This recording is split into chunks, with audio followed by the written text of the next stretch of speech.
ಓಂ ಶಾಂತಿ. ದಿನಾಂಕ ಆಗಿದೆ 14/5/2026. ತಂದೆಯು ಪ್ರೀತಿಯ ಸಾಗರನಾಗಿದ್ದಾರೆ. ಅದವರಷ್ಟು ಪ್ರೀತಿಯನ್ನು ಪ್ರಪಂಚದಲ್ಲಿ ಮತ್ತಾರೂ ಕೊಡಲು ಸಾಧ್ಯವಿಲ್ಲ.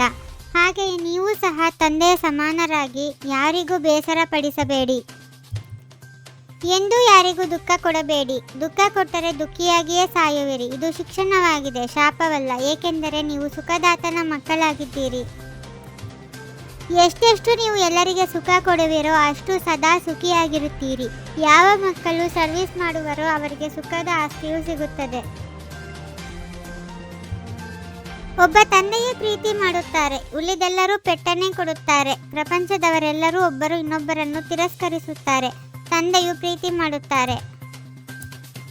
ನಾನು ಬಿಂದುವಾಗಿದ್ದೇನೆ, ನಮ್ಮ ತಂದೆಯು ಬಿಂದುವಾಗಿದ್ದಾರೆ. ಆತ್ಮವೇ ರಾಷ್ಟ್ರಪತಿ, ಆತ್ಮವೇ ನೌಕರನಾಗುತ್ತದೆ, ಆತ್ಮವೇ ಪಾತ್ರವನ್ನು ಅಭಿನಯಿಸುತ್ತದೆ. ಯಾವುದೇ ಖರ್ಚಿಲ್ಲದೆ ಈ ಜ್ಞಾನದಿಂದ ಆರೋಗ್ಯ, ಐಶ್ವರ್ಯ, ಸಂತೋಷವನ್ನು 21 ಜನ್ಮಗಳಿಗೆ ತೆಗೆದುಕೊಳ್ಳಬೇಕಾಗಿದೆ. ಹಳೆ ಪ್ರಪಂಚದ ವಿನಾಶವು ಖಂಡಿತ ಆಗುವುದಿದೆ. ನೀವು ಮಕ್ಕಳು ತಿಳಿದುಕೊಂಡಿದ್ದೀರಿ. ತಂದೆಯೇ ಬಂದು ಸ್ವರ್ಗದ ಆಸ್ತಿಯನ್ನು ಕೊಡುತ್ತಾರೆ. ತಂದೆಯು ತಿಳಿಸುತ್ತಾರೆ, 5000 ವರ್ಷಗಳ ಮೊದಲು ನಾನು ಬಂದಿದ್ದೆನು. ನಿಮ್ಮನ್ನು ಸ್ವರ್ಗದ ಮಾಲೀಕರನ್ನಾಗಿ ಮಾಡಿದ್ದೆನು. ನಂತರ ನೀವು 84 ಜನ್ಮಗಳ ಏಣಿಯನ್ನು ಇಳಿಯುತ್ತೀರಿ.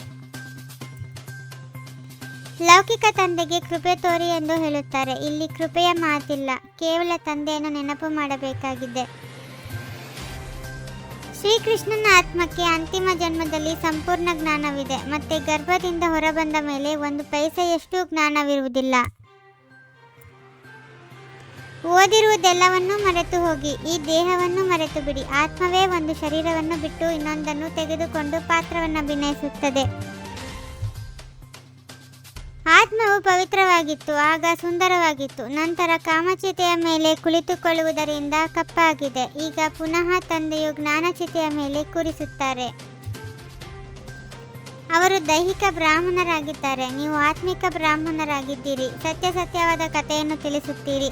ಇದೇ ಸತ್ಯನಾರಾಯಣನ ಕಥೆ, ಅಮರ ಕಥೆಯಾಗಿದೆ.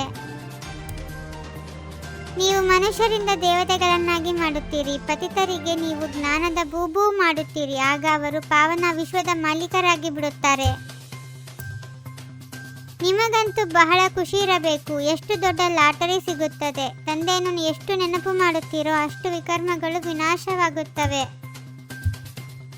ಯಾವುದೇ ಉಲ್ಟಾ ಸುಲ್ಟಾ ಮಾತಿನ ಮೇಲೆ ವಿಶ್ವಾಸವನ್ನಿಡಬಾರದು. ಏನೆಲ್ಲವನ್ನು ಉಲ್ಟಾ ಓದಿದ್ದೀರೋ ಅದನ್ನು ಮರೆತು ಅಶರೀರಿಯಾಗುವ ಅಭ್ಯಾಸ ಮಾಡಬೇಕಾಗಿದೆ. ಕೇವಲ ಆಶೀರ್ವಾದದ ಮೇಲೆ ನಡೆಯಬಾರದು. ಸ್ವಯಂ ಅನ್ನು ಪವಿತ್ರನನ್ನಾಗಿ ಮಾಡಿಕೊಳ್ಳಬೇಕಾಗಿದೆ. ತಂದೆಯನ್ನು ಪ್ರತಿ ಹೆಜ್ಜೆಯಲ್ಲಿ ಫಾಲೋ ಮಾಡಬೇಕಾಗಿದೆ.